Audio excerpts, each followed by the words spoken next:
May was a difficult month. Interest rates obviously rallied to new lows, and credit was selling off. So we had to be careful in how we approached it. It's the type of market that we would expect our fund to underperform traditional and fixed income because we don't have the interest rate exposure. So we were reducing risk, we were focusing on story credits, and overall we were fairly satisfied with how we got out of the month. Volatility is definitely back in the markets across all asset classes. And it's important for investors to really think about three things from our perspective right now. The first is looking at their asset allocation and deciding between different asset classes based on current volatility, the type of volatility that they're willing to tolerate. The second is choosing between passive and active management, and we think that this type of volatility bodes very well for people choosing active management over passive management.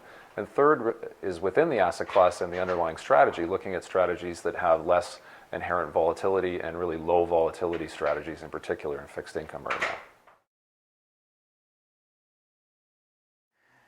There's been some real story bonds in June.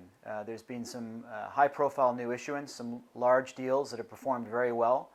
We've really tried to focus on story credits rather than taking a broad-based approach to the credit markets, and that's really working well for us in June. And I think that that type of story will continue for the rest of the year.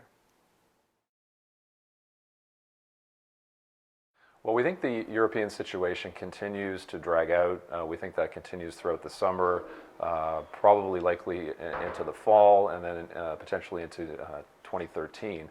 And as a result, we've positioned the fund pretty conservatively, but we're looking for opportunities that might come out of the volatility from Europe and the dispersion or dislocation that we might see between securities prices as a result of that.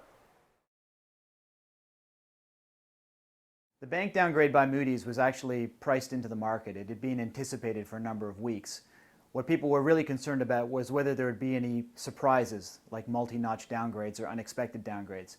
In fact, the downgrades came in fairly in line with expectations, so it was treated neutrally by the market, and we continue to see some good opportunities in the banking sector going forward.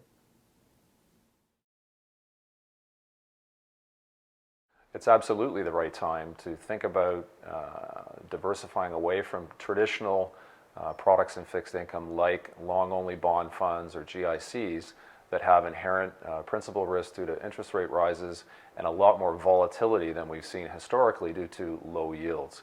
And this is really an opportunity for people to be thinking about lower volatility strategies within fixed income like the Lawrence Park Credit Strategies Fund.